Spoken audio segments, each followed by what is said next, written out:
Who's going to win the 2023 Mr. Olympia? Me.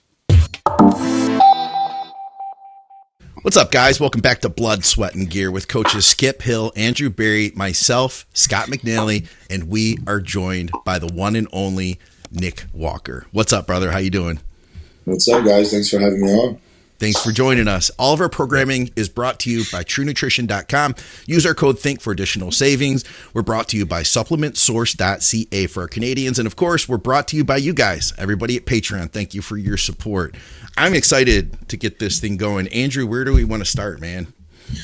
Well, I think, we had a question in a previous episode about, what to do in a post-show phase in terms of diet, training, et cetera. And Nick is in that phase right now. And I would just love to hear what he's up to right now and let it go from there. Yeah. So after the show, I actually, if you guys know who Jared Feathers is, me and him started collab on, he's going to do my training now. I'm just trying something new. As far as doing like a push-pull leg split, really structuring my training and keeping track of progress, which is something I've never done, just to see how my body reacts. As far as the nutrition goes, right after the show, Matt sent me a diet, which was, I don't want to say macro-based, but it was just like meals 1 through 3, 15 grams of fat, 200 grams of rice, and 225 grams of protein. And then 4, 5, and 6 was kind of something else. His reasoning for doing that was trying to destructure me a little bit to let me kind of chill. But knowing how I am, I'm always structured, so that didn't really work out. So he finally actually just sent me a structured diet today with a lot more food. So I'm pretty happy about that. But I also did a lot of pretty good amount of cheat meals over those courses since the Arnold. I would make sure, obviously, the diet that I was somewhat doing would allow me to really, go hard on the cheat days that I did and not really put on any weight. Because as of this morning, I was 256, and at the Arnold, I was 248, and at the Olympia, I was 355. So. Man, you looked like you were like 280 on stage too, which is crazy. That I mean, not to say that you were light, but to say that you can look that big at 246, which is pretty amazing. But what I want to know is, following that show, do you give yourself like 2 weeks of relaxed training? Or do you just get right back to the gym on Monday and it's punching the clock, business as usual? Do you deload a little bit? Well, no, not really. This loss obviously hit me pretty hard, so I just kind of got back into the groove of things. That makes sense. Gotcha. That makes sense. And so you probably only had like 3 or 4 free meals, and then it's right back to your structured diet, just because it's like this is your profession, this is what you do. Yeah, I mean, it's probably a little more. Now that I'm in a very obviously serious relationship, I wanted to make sure we had some downtime to kind of relax outside of my own training. So, we would go out to dinners, go out to breakfast a lot. We went to a lot of breakfast buffets. So an all you can eat. It's always the best post-contest. I loved the breakfast buffet after a show. It's like something all these different food options that you didn't even think of previously. Oh my God, the best. And I would do those before leg days. And, sometimes I would eat a little too much. So you probably got super pumped. Yeah. Okay, so let's talk a little bit about the Arnold, if you don't mind. Yeah, go ahead. A lot of people online, and I'm sure you saw some of these comments, like, "Oh, you look like you had more of a." Well, so like people thought that maybe your Olympia look from last year would have trumped everybody on that stage. Do you agree with that statement? And B, did you well, hold on, did you do things differently going into this prep? Because what I noticed is you had a much more streamlined midsection. And I do want to go into that, like what you did to keep your I know you've been working on it for years, because watching you as an amateur coming up the ranks, I feel like your midsection's gotten smaller and smaller. But maybe talk about that for a minute. So do I think the Olympia look would have tried? It's hard to predict. because that's not obviously what I brought. After the Olympia, when me and Matt decided to do the Arnold, the goal was to come in more peeled. Every time we do a show, we're pretty peeled. And we did feel at the Olympia we weren't as peeled as we normally are. Yeah, it was full as a house, but there was still work that could have been done. So going into the Arnold, we wanted to be peeled. So as far as, keeping the waist down and what we did, we just dieted harder, really. There was nothing really drastic we did differently except just diet harder. Because I know that's something you had talked about even years ago. I remember you saying something about like not doing certain back movements because I don't do anything really bent over. Yeah, yeah. So you've been thinking about this for a long time, really, is what it comes down to. I don't do. Once in a while, I will. I love one-arm dumbbell rows. So yeah. I contracted them the best, so I do put those in, not every week, maybe like once or twice a month, just because I do enjoy doing them. But I just feel anything bent over can cause, the waist to thicken a little bit, depending. Sure. So I just took those out completely. Yeah, you have to brace. You have to brace. I stopped free weight squatting. Anything that I thought that would hinder thickening the waist, I just took out. Right on. Gotcha. So are you giving more credit to the change in the training by dropping those exercises, or to the diet itself and just getting leaner and bringing in the waist smaller? I think both, because I haven't really, except last year, I never really had like a long off season. So I'm a firm believer that the longer you're kind of in a prep, the better your shape will eventually become because you're not eating a large quantity of food. So, you're not really feeling bloated or anything for a long period of time. So I think the longer you're in a prep, eventually, the waist should shrink as long as you're eating foods that properly digest, Yeah. Yeah, that makes sense to me. Are there any particular things you do with like a gut protocol, supplement-wise, vacuum training, any of that kind of stuff that goes along with the changes in your training over the years? I do take a lot of, digestion products. But I just think really it just comes down to making sure you're eating the foods that digest the best. And I've learned over time, I've calculated what proteins I can digest the best in a large quantity, what, carbs I can digest the best in a large quantity, and even fats. I'm a big believer in fats. I think fats are good. So I've learned I would pretty much after every meal just kind of sit and chill and see how I felt, how my stomach felt, if I was lethargic, if I was perfectly fine. And that's how I judged it. And I would let Matt know, give him the feedback, and that's what we would do. Right on. Awesome. So, go ahead. I think we had a lag, Andrew. Take it, man. Oh, okay. I'm sorry. I was going to say, so, based off the Arnold and who you won against, who won the Arnold, who's going to be on the Olympia stage, what do you, Nick Walker, need to do to win the Mr. Olympia in 2023? You read my mind. So, my goal is to pretty much have the same condition, if not more, that I had at the Arnold, but just be as full as I was at the Olympia. Okay.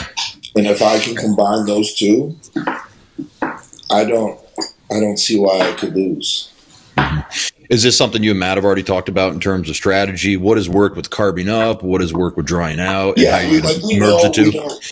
Yeah, the peaking. So the peaking process we pretty much have down. We pretty much know what my body is going to do at this point as far as the whole peaking process goes. So right now, during this off season, the main goal is to bring out more of the outer sweep. So we're doing certain different movements to really focus on that.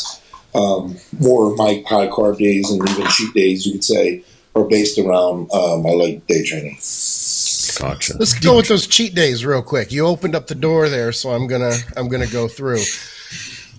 And I want to try to make the connection or the comparison relationship, I guess is a better way to explain it, between the cheat meals and the control or midsection, bringing your midsection down. What do those cheat meals look like as far as volume of food, type of food, and frequency the closer you get to a show? So honestly, going into the Arnold, there really was no cheat meals. It was pretty much just really, really high carb days. As far as now, the cheat meals, basically, I could have a breakfast if I want. Or I could have a dinner of like a burger and fry with some dessert. And for me, burgers and fries digest the best. Or I could go to Chipotle. Chipotle is pretty, not a cheat, but it's still a cheat. It's not something we're going to eat every day. So that's pretty much how we have it structured now. A lot of times, back in the day, we would do 2 cheat days on a leg day. So I would do like a big breakfast and then probably go out for a big dinner. But for me, I felt like that was too much in one day. So I kind of spread them out to where, just say I do 2 leg days a week. So one leg day I might do a breakfast, and the other leg day I would do like a nice dinner. Nice. So does that meal look like you're just basically like when you walk in, are the employees like hiding food or telling you that they don't have, like, are you putting down so much volume that it scares people, or is it kind of controlled in the sense that, you know what, I'm full? Definitely at the breakfast buffets, that's for sure. Now, you probably haven't counted at the buffets, but I'm going to throw this one up here because Chase Irons had a question that ties right in. He said, what is the most amount of carbs that you've eaten in a day? So that would probably be like on a planned day, I'm guessing.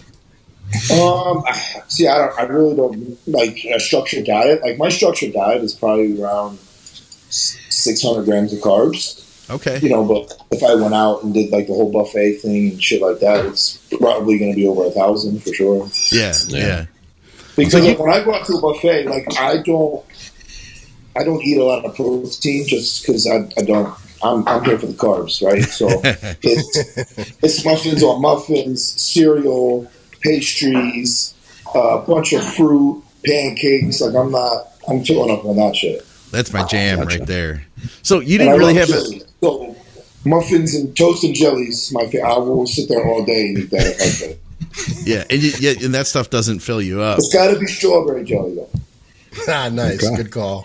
You didn't really have it much of an off season, between the Olympia to the Arnold. It's just such a quick turnaround. So now you're getting this good chunk of time. You're able to eat some food.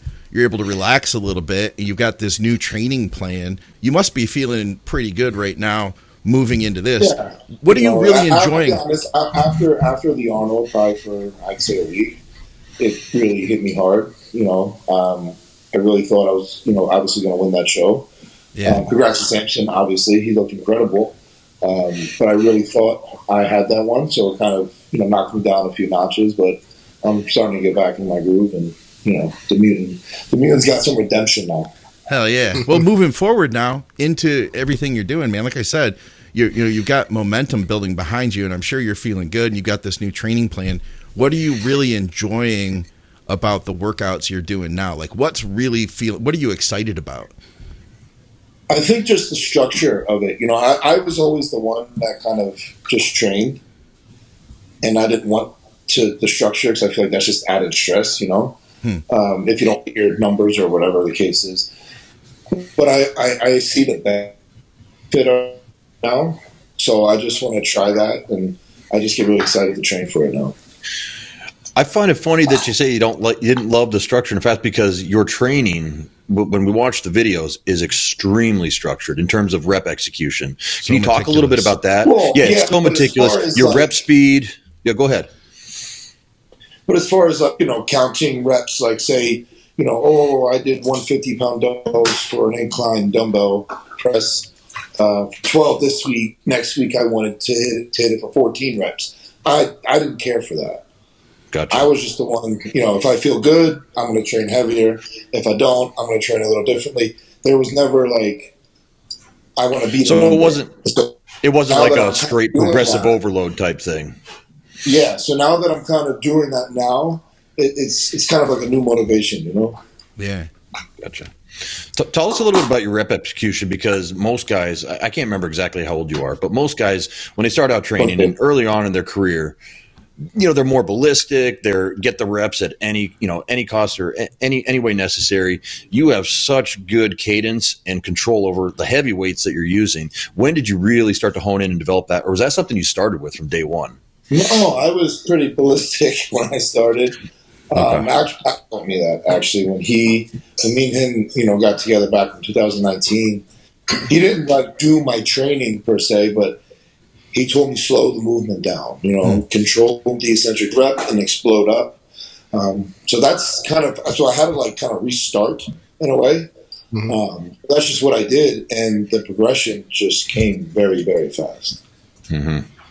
Yeah, I hope the listeners hear that, because it's one of the first things I noticed when I see your videos is the execution. It's so methodical, it's so controlled, and I want to make sure that I say this the right way, because I'm the old head of the group and you're the youngest one, and yet your level and where you are, I don't want to diminish that. What I want to say though is, for younger trainers, it's uncommon to train with such control and such focus on the muscle through training versus what Andrew was saying with more of a ballistic style training. It's almost like you get to the point in a set where you go, yeah, I'm losing the feel. It's not where it's, and you're right, versus I'm just going to get 3 more reps no matter what. That control is there. And it's the moment the form breaks, I stop. It's beautiful. Yeah. I noticed that me, right off the bat. When the form breaks, you're done. Yeah. Mm-hmm. I'm going to guess that your list of injuries since starting that or making that transition is incredibly minimal. Am I right? Correct. Yeah, that's what I figured. What about injuries prior to that? Anything major? Or I've had one injury, which I tore my hamstring in 2019, 4 weeks before I competed at the USA's, where I took second. No kidding. That's right. Now, just out of curiosity, how'd you do that? RDLs. Okay, fair enough. Because the video I saw just about 4 hours ago, those RDLs were money. Very controlled. Very. Well, and it's funny because in the last segment, one of the questions we had was about, is there too much of a range of motion with certain exercises? And they used an example of the hack squat when someone bounces out of the bottom. And my point with that was that anything you do that makes the exercise easier with that rebound, you shouldn't be doing it. That you're not getting anything out of it, and it opens you up to injury. And I think like what Skip's alluding to with the control you have on your RDLs, that's money right there. Yeah. I'm not only avoiding a full range of motion. So if you're able to go all the way down on the hack squat like that, I like to pause for a second and then explode back up. What did we all say? Yeah. It's like Andrews. It's cheating, in my opinion. Like, what are you bouncing for? Exactly. No. Cool. And not only is it limiting your injury, but at the same time, you're blowing up and you're growing. I mean, I think a lot of people would think, yeah, it's going to limit injury, but maybe I'm not going to progress as well, and that's just not the case, right? Because I know how strong I am. I know what I'm capable of. So for me, I'm also at the point where it could cause an injury with how strong I really am. So anything for me to make the movement harder as possible using a lighter weight is going to benefit me down the road rather than me lifting the way I know I could. Right. Yeah. So why don't you tell us, because you mentioned about, you wanted to bring your legs up, your quad sweep in particular, what exercises and what rep ranges, what specifically is Jared having you do a little bit differently than you were doing maybe for this Arnold prep? So what we did last leg day was leg press, feet pretty low, but it was, people may disagree, which I will understand, but it was a pretty wide approach, right? And it was all the way down. So it was just something I've done. But I know a lot of people say that would work more inner and yada, yada, yada. But I felt that so much on the outer sweep, it was ridiculous. And we did reps of anywhere from 12 to 15 for that. Gotcha. And same thing when we did the Smith squat. It was literally the same. And after we were done, we actually took a video that I posted, and my outer sweeps were just full blown. No, that's cool. That's cool. So recently, I know you made the move to Vegas. You were training with Kamal over at MI40, and I just barely missed you because I moved down here. I'm in Largo now. Yeah. Tell us what it was like to train with Kamal. Kamal was the complete opposite. Yeah, I thought so. I thought I heard that. Very, very, very, very, very, very, very, very, very high volume. Yeah. It would be like 6 sets with a triple drop set every exercise. Oh, God, yeah. Did you guys merge your training? Huh? Did you guys merge your training styles, or did you No, defer to I the? just want him to try something different. Yeah. Gotcha. And listen, it is for him being 51 years old. It is very 52 now. hard to keep up with Kamal. Kamal is an animal. That's so cool. I don't know how he does it, but he is an animal. That's amazing. And he's strong too. It's not like he's Very just strong. moving little lightweight. We had him on a show not too long ago with Ron and Dusty, and he had talked about that too from his perspective. It sounds like, and I think it's good, because as awesome as your training is and how valuable it is for you right now, at some point in life, the opposite is also valuable. So it probably was good for you to do something different, For sure. Like I said, I'm 28, right? So I don't know everything. I'm all up for trying new shit to see if it works. And that training with Kamal was fun. I loved it. It was exciting. It was always something new. But that was way too much volume for me. Not something you can do long term.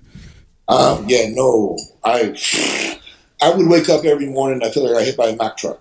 Yeah. I would need, after every training session, I'd probably need to take 2 days off. That's crazy, man. He said something about he was going to have you over for dinner or something like that. Did that end up happening?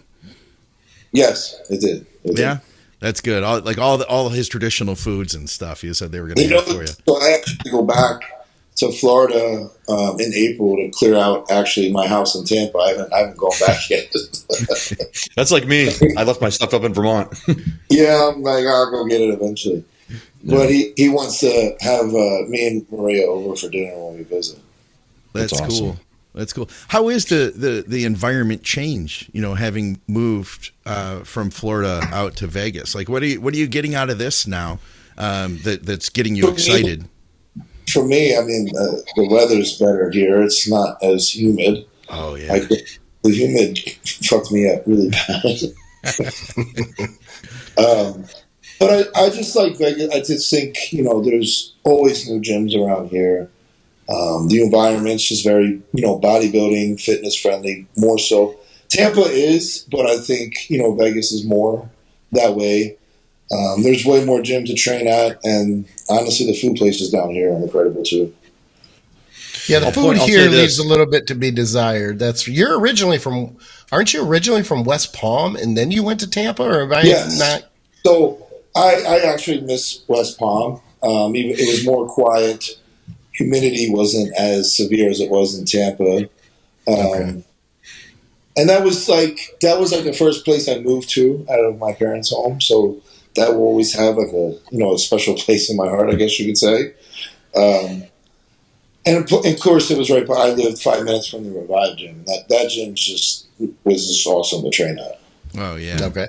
That was going to be my next question. I wondered where you trained. I know you had been to Busybody a couple times because I had trained there and someone said you were in there, but you didn't train there, I don't think, regularly. This is West Palm out my back here. I'm right downtown. Okay. But I think I missed you maybe we may have been here at the same time for a few months, but that was probably about it. But yeah, the food leaves a little bit to be desired until you get down closer to Miami and Fort Lauderdale. That's for sure. We live 20 minutes from the Strip, so those food places, good Lord. Oh yeah, Vegas has everything. There's nothing Vegas doesn't have, except for the Olympia next year. Now you're going to have to get on a plane to fly back out to Florida again this year. Yeah, that's okay. Yeah, I'll say this: I've been training a little bit at Amped Fitness, and my training partner Scott Dennis. He's a classic pro. I don't know if you know who he is, but he said. Yeah, he said when you came into one of the Amped Fitnesses one day, I think in Pinellas Park or maybe Tyrone, it wouldn't have been weirder if an alien flew down in a flying saucer and walked through there. Every fucking person turned their head and just watched everything he did on every single set. Now, but my question about that is, do you thrive off of environments where people are always eyes on you, or do you prefer an environment where you are training with just your training partner or even by yourself, like no one else around? I thrive in an environment where the atmosphere is really, really good. Everybody's just training their ass off and not worried about anyone else. Yeah.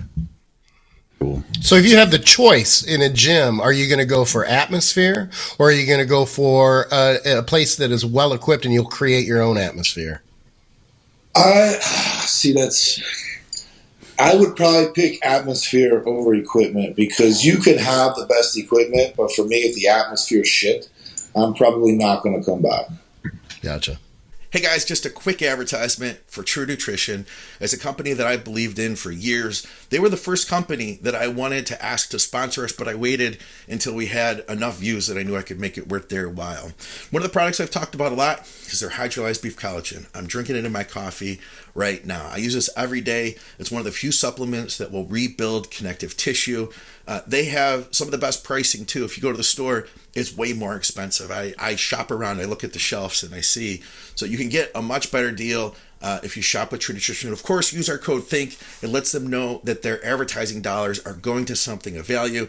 I use this every day. My wife uses it, my mom uses it, and now my sister is using it too. So like I said, these are products I believe in. I've used them long before they advertised with us, and I highly suggest them to you. If you guys have any questions about any of their products, including their hydrolyzed beef collagen, let me know. I'd be happy to talk to you on social media or wherever else. All right, guys, let's get back to the program. So where has the atmosphere in Vegas for you now? I train at Dragon's Lair a lot. I train at Elevation, Fit Club. Those are like the main spots that I train at for the most part. I didn't know Elevation. I didn't know they were out there. I saw that you were in Elevation. I assumed you were down in Miami. I'm like, oh, you go down there too. Good, man. Okay. Oh, yeah. That's cool.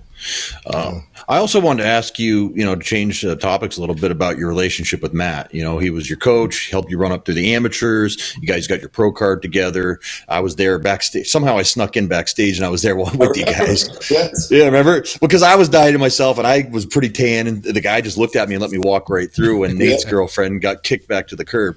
But anyway, yeah, I want to know a little bit about your relationship. I know you guys split ways a little bit. We won't go into that if you don't want to, about the reason why. But you guys got back together. What's that relationship like? Honestly, man, I think it's really, really good. I would say it's probably just as strong, if not stronger, than what it was, before we had that little split there. Once we seen each other at the Olympia, I think we both knew, this is what it is now. Mm-hmm. That's cool. Would you say he's kind of a mentor to you in some ways? He's always been a mentor, as far as, I always believed Matt was someone who always gave good advice to me, whether it was just life or business or coaching. Like he was always more than just, the coach, Gotcha. That's cool. Hey, I'll take it another step. Oh, go ahead. Oh, go ahead. I got a question. I'm going to hear me out the way I word this, because I think I understand why, and I want to ask you if you agree or not. There are always a lot of questions about your gear, and I'm not going to ask you about it. It's not my business, not anybody else's business. But I will say this. Is it fair to say that you don't discuss it because people don't believe you anyway? Yes. Is that okay? And I figured as much. And I think that's about the best approach that you can take, because people are coming at you, and guys like you at your level from all different directions, and you could be 100% lay it all out, put it out, and they're just not gonna buy it. They're not gonna. I always found myself to be a genetic freak, for one. I always found that I was pretty hyper responder. So, yeah, when I was younger, did I push it a little harder? Sure. But now where I'm at, if I was to tell people what I do, they would probably unfollow me and call me a liar. Yeah, we get a lot of comments, because when we've had guys on that are at a high level and they've told us what it is, and it's not a lot, people still don't believe it. And the other thing is, if your shit, is very pure and it's properly dosed, you don't need a lot, right? You really don't. Yeah, but they're hating you right now. Actually, I might be for the genetic component. Yeah. But see, it's also another thing that I want to try as well is, really push the food, really calculate the training as best as I can, while barely not doing much, and just see how far the body can really go, because I don't need dramatic amount of size anymore. I just need to make certain improvements and keep refining. I don't need to keep pushing and pushing and pushing anymore. I feel like a lot of times as kids, we all think to ourselves, like, one day I'm going to be Mr. Olympia. Like, I remember thinking, like, man, I'm going to fight for that one day. That was like an early thought in my parents' basement. Yeah. Did you have those thoughts as a kid? But at the same time, could you have imagined where you are now? Yeah. I knew I'd be here after my first show. What was your early training like? Let me ask you that. What was your early training like? Oh, I couldn't even tell you. No. What I mean, like, were you stronger than the other kids? Was there? Yeah, dude. I was 17 years old, benching 405 for 8. Okay, that's crazy. Okay, that's crazy. Did you play sports at all in high school? I can't remember. I played football. No, okay. I'm sorry. I played baseball. You sure about that? I didn't play football. Well, I didn't play football in high school because I'm like a sore loser. And my team always fought. So I was like, I'm not playing. Gotcha. That's funny. You had so been that a first nasty show, fullback. Yeah, right. When I did play fullback when I was younger, like 13, 14, I was a fullback and middle linebacker. Yeah, I could see that 100%. So you started telling us. What I understand is I was pretty much always a bigger kid, even at younger. So putting on size, even when I started training at 13, 14 years old, it was very easy. Huh. Mm-hmm. Getting shredded was the hard part. So you said 13 and you know what, Scott? Take it because I know you're trying. I wanted to get back to that show because you started saying before at your first show. So what was that like? Yeah, on my first show, when I was 17, I remember I started that prep right after I graduated high school, and I graduated high school at 230 pounds, and I stood on stage at 159 pounds, 17. Whoa. So I could have beaten Nick Walker at some point in his career. So when he was 17 and you were 30. Exactly. 52. Go ahead. I'm sorry. Yeah, but the training, I really did, at the time I was just in there training. I didn't really have like any structure. I didn't really know what I was doing that much. I just went in there to train, and I probably overtrained pretty bad. So. And you dieted yourself for that show too? I did up until it was like 6 weeks out. I decided to get like some help, and that really just didn't help at all. It actually made it worse. Because in 4 weeks, I lost 30 pounds. So I was like, something's wrong. Were you peeled? No, I was skinny, bro. I think I remember seeing those pictures. I'm like, I don't think he was the Nick Walker that was peeled that he brought to these last couple shows. No, I was just skinny. That was it. Yeah. I was so you had a coach. You had a coach that successfully got you to lose muscle, which is fairly hard to do on a prep. Maybe you weren't using PEDs, but you had a coach that was successfully able to get you to lose like 30 pounds of muscle tissue. Yeah, it was bad.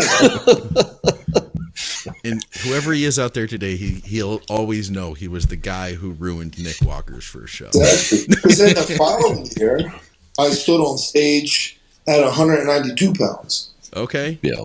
And how did you do with that one? I won. Hell yeah. Who'd you work with for that one? Some local guy that was in town. His name was Kenny.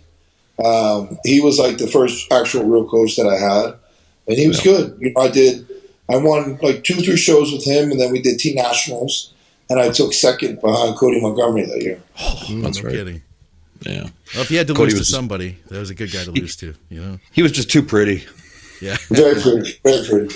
Like, those are complete opposite physiques at the end of the spectrum, right? Cody Montgomery and Nick Walker next to each other. That must have been amazing to see in person. We all know, everybody who watches the shows knows that your mom is your biggest fan because we had her on the show at the Arnold.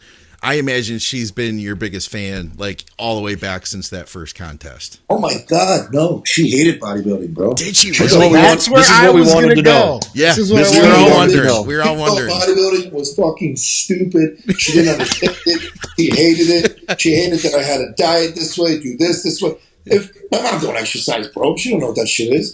So the fact that I was doing it, she was like, "This is stupid."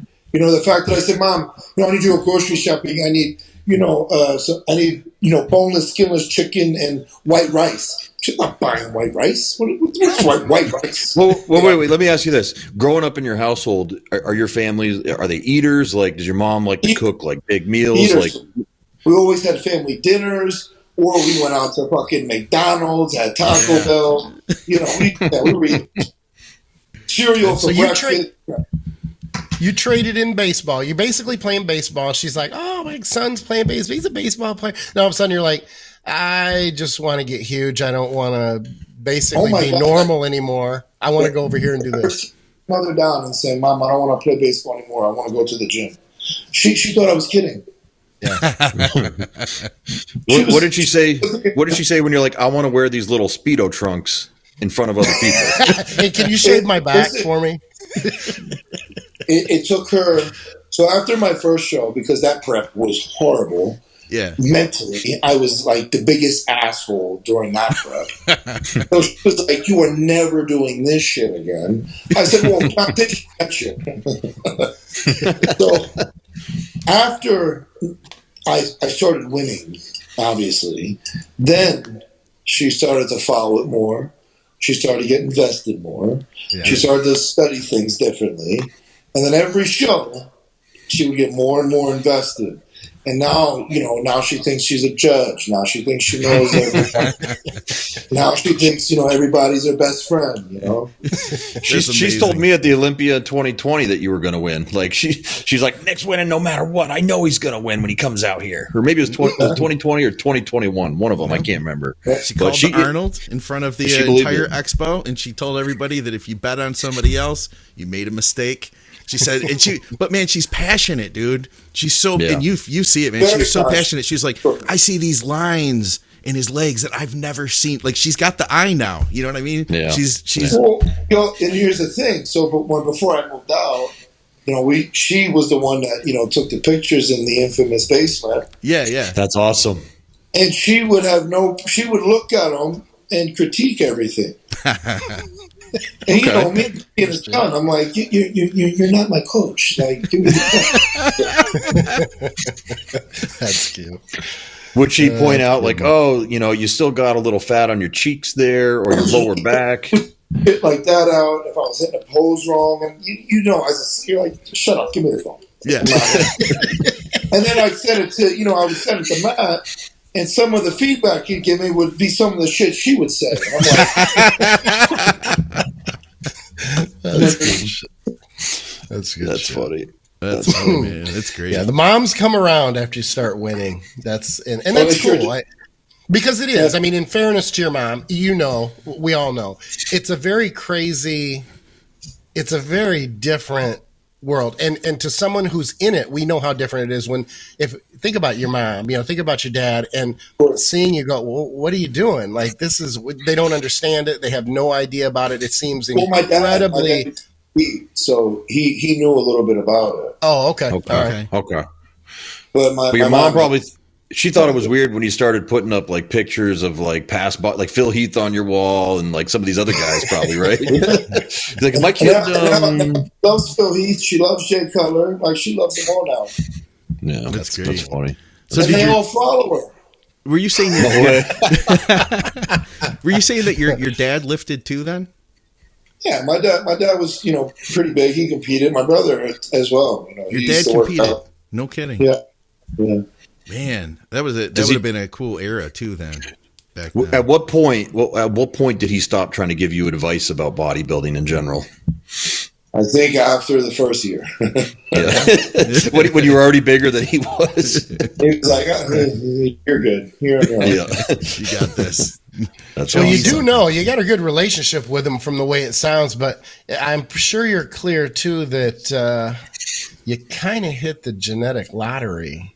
In the sense that, and I appreciated earlier when you mentioned that. And it's tough to talk about genetics with someone when we have someone on, like yourself or someone who is high level, because I never want to give the impression that I or anybody, well, I can't speak for anybody else, I'll speak for me, that I would think that you are at your level simply because you picked your parents right. Clearly, the work involved and the structure and the day-to-day, the being consumed 24/7 is why you have gotten to where you are. But without that genetic component, you're doing a podcast trying to get somebody else to come on and talk about how good they are. It's one of those things. And I appreciate the fact that you recognize that. Of course. I mean, at the end of the day, genetics plays a big role in all of this. The only downside to the genetics they gave me was a wide fucking waist. So it's always something, right? And it's from one of them. It's not both of them. So you have to figure out who it is and just be like, God, why'd you do that? I got my mom's narrow shoulders. I'm like, it could have got my dad's. What the hell? That's funny. That's good stuff. What else we got, Andrew? Well, I'm just looking to see if any of these questions are good enough to ask. Oh yeah, I had a few. I'm just excluding how much. What does this cycle look like for this?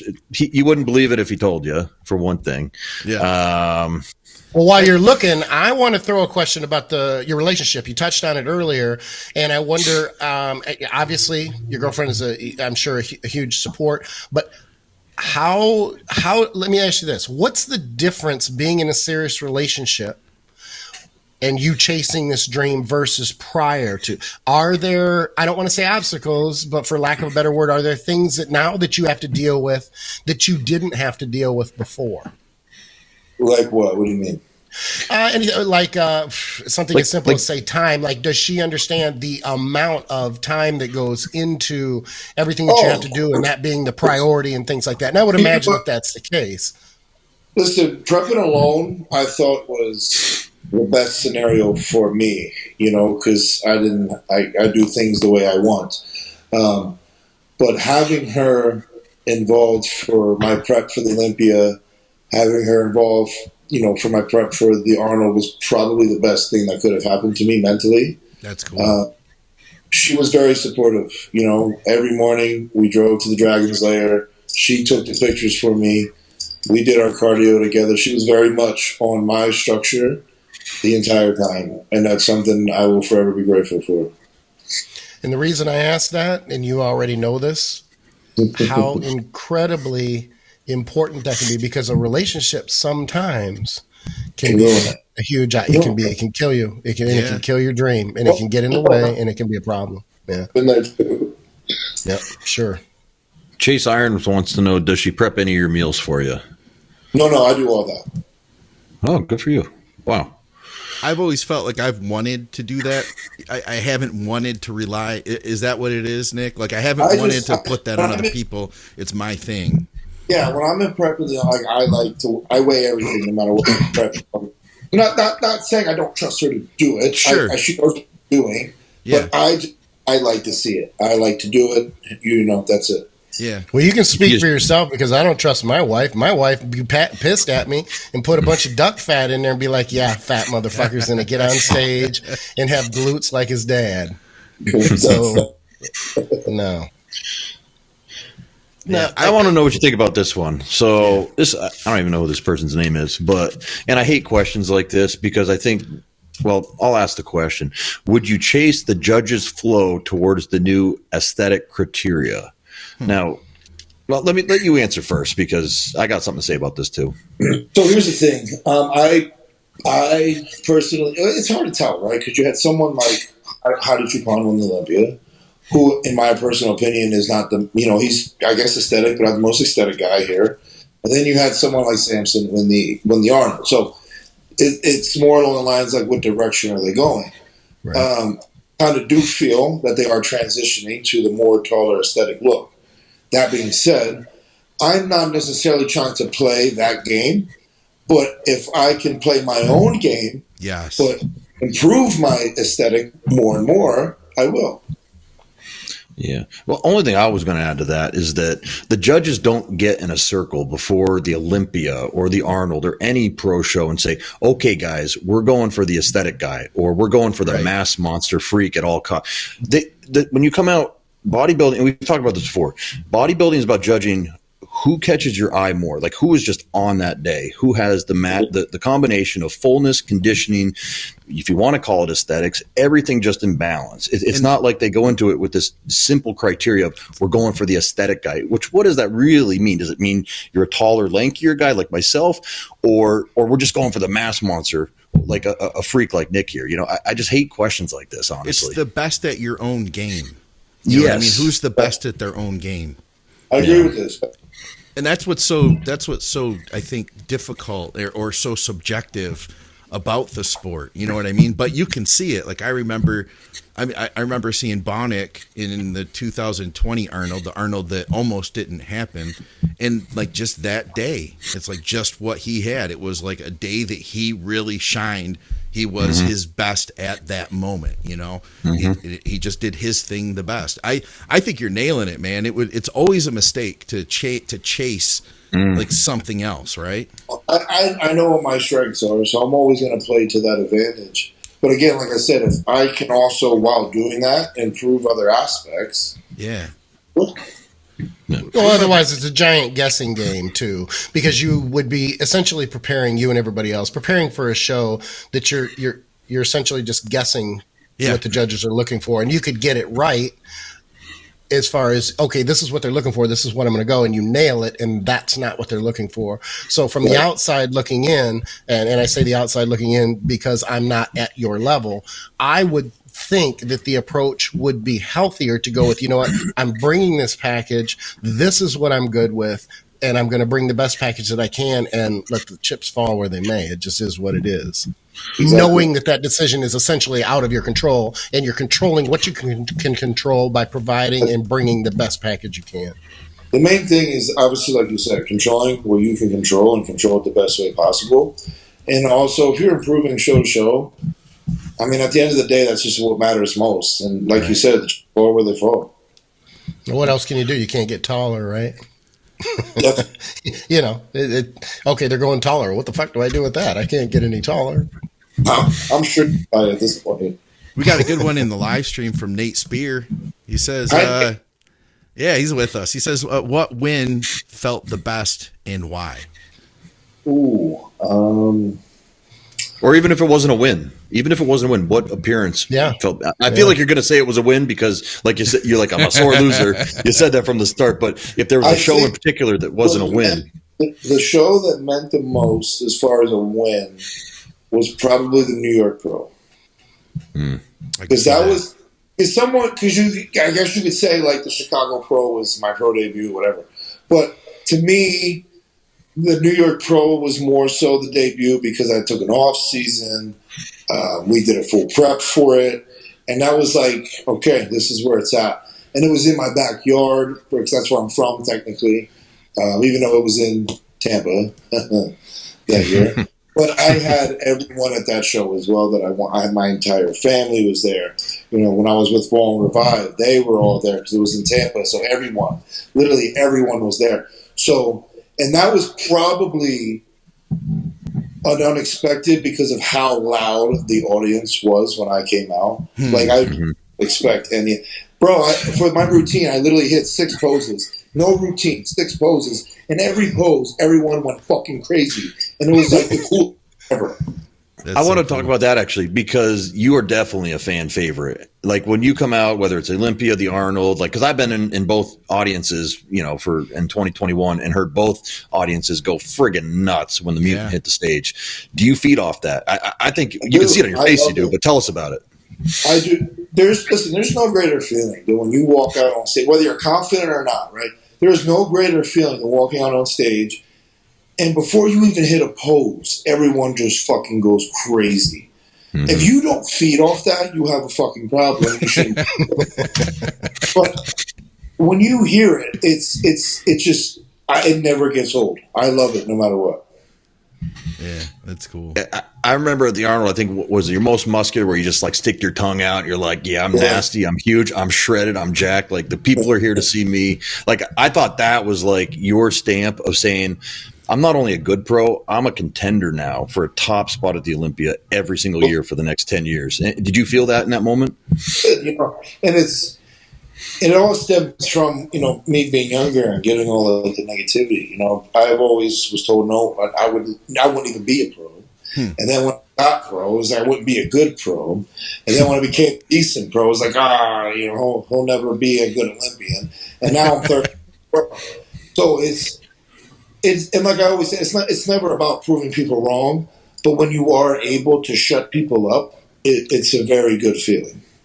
I would add that you were able to shut them up very quickly over like a 1.5 year period. Well, that's the thing, and I'm glad that my amateur career was as long as it was, because it took me almost 10 years to turn pro. But when I did, I was ready to be a pro. That's a good point. And it took me very fast to rise to the top. People don't know. They think the success was overnight. People don't know how long it really took me to get that pro card. It took fucking almost 10 years. That's great. I'm not sure if you'll have an answer for this one, because I imagine where you're at, and this is just my guess, if I were where you're at, my brain is just focused on bodybuilding and being the best I can be right now. But Eric says, does Nick have any goals for after his bodybuilding career? Are you even thinking about that at the moment? Yeah? Where are you at with that? Bodybuilding is not, a very, very long journey here. So I'm in the middle of, businesses and investing right now. No kidding. Like, can you tell us a little bit about that? Like, what are you interested in? Where do you see yourself, after? No, this stuff's private. Okay. Well, you guys will find out very soon. So sooner than retiring, you're saying, huh? Yeah, well, listen, not that this is going to happen, but, anyone will wake up one morning and just be like, I don't want to prep anymore. Yeah. Right. And if that day was to ever come sooner than later, I would want it to come when I'm already taking off in other places. Yeah, that's smart. It's a great answer. So how about this? Well, I think there are sometimes people who have to continue because they have themselves in financial positions and everything else that, that they continue on and they're forced to stay in something that they were once passionate about, but that passion has since faded and they find themselves stuck in it. I can't imagine being in a worse place or a worse position than having to do something so demanding. Yeah. Agree. Let me ask you this way then. How about this? So like hypothetically speaking, and this is like nothing to do with anything you're doing right now behind the scenes with business, but like say 10 years down the road, where do you see yourself then? Married with children, traveling the world, and being jacked. I got So the only difference I don't is right like now, any of them. I'll give you one. In 10 years, I'm hoping to have 4 Arnold Classic titles and 5 Olympia titles. Hell yeah. Okay. I like that. Skip, you got your you got your questions. don't you? Are we on the same page or what? Look at that. I just held it up are. and you just said, I don't even think you were looking at me. This is our dynamic. We're on the same page no matter what. I always have quick fire questions. Okay. For anybody that we have on interviewing, and I have to be fair and I have to say you can pass. Okay. Because I don't, we don't, I say you can pass, like, if I ask you a question and you're like, yeah, I don't like that. You just say pass. That's cool. And because, you and I don't go back longer than say 45 minutes, there could be something in here because I am who I am that, you want to pass on, but I'm going to throw them at you. Now, it's kind of just the first thing that comes off your head. I mean, if you want to think about it, you can think about it, but I'm just going to kind of throw them at you quickly. Here's number one. Do you alternate arms when you brush your teeth so that one arm doesn't get bigger than the other? No, I brush my teeth only with right. Okay, look for that on stage, guys. Look for that on stage. Yeah. Number 2, do all plates have to be in the same direction? No, I don't care. Okay. Oh, you don't have an OCD bone in you. Okay, fair enough. Not with that, no. All right. Then I'm going to skip over the other question because it was related. Do you know what Space Invaders is? No, I don't. I didn't think so because you're young. I'm older then because I do. Yeah, I was giving away my age. It was an old video game. Best movie ever made. Ooh. Remember the Titans. Nice. Okay. I think that was John Meadows' favorite too. This one's kind of selfish because it has more to do with me, but I can do that because, I make up the questions. So, best gym on the east side of the state from West Palm down to Miami, including Miami, of course. Ooh. I haven't been to many, I'll be honest, so I'll pick Revive. Okay, fair enough. Yeah. If you have to pick only one song for every top set for the rest of your life, what is it? Eminem Till I Collapse. Oh. Oh, that's mine. Yeah. See, we are tight. We didn't even know it. I have run that fucking song over 100,000 times. All right, next question. Great song. Yeah, no kidding. Okay, what do you suck at that you wish you were really good at? Playing the drums. Did you ever play? No, but I think it'd be cool. Okay, next question. Does your girlfriend secretly like old tan guys? I'm just asking for a friend. I don't think so. Okay. Well, you didn't pass, so fair enough. Okay. Which song will you sing out loud in the car every time it comes on?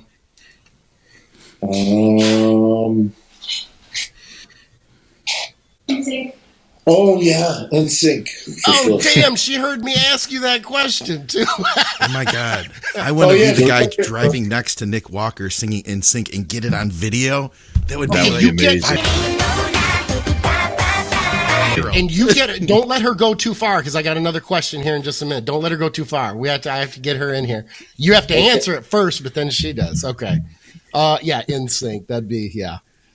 If you weren't a pro bodybuilder, which sport would you want to be a pro in if you had the talent? Boxing. Nice.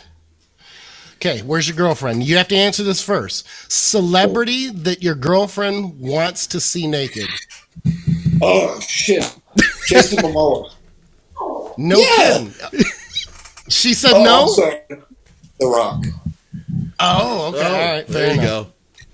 All right. Now, this is the last one. Okay. Can you put up that picture, Scott, or no? Oh, yeah. I got it right here. You know who that is? No, I don't, but that's my... You don't know who that is? That's Mike Matarazzo. So my last question for you, is there any chance that your mom ever dated Mike Matarazzo 28 years ago?